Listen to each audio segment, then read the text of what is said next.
Hello XYO network guys, how are you? Hope you're fine now. Hope you have a good day guys. Once again I'm talking about XYO network.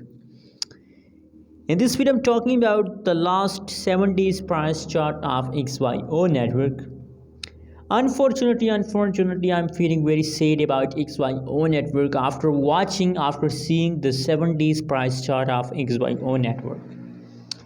Because guys, if you noticed the price chart, so from first day of a week to the last day of a week, the price of XYO network completely going in the lows, completely going in the dumping mode guys. You can see here completely guys. Same like that, if we talk about the changes of XYO network, negative 29.92%, the price dumps. So that's really bad news for all of you. But now guys, the prediction, a lot of people ask me question that when there is again possibilities that the price will pump.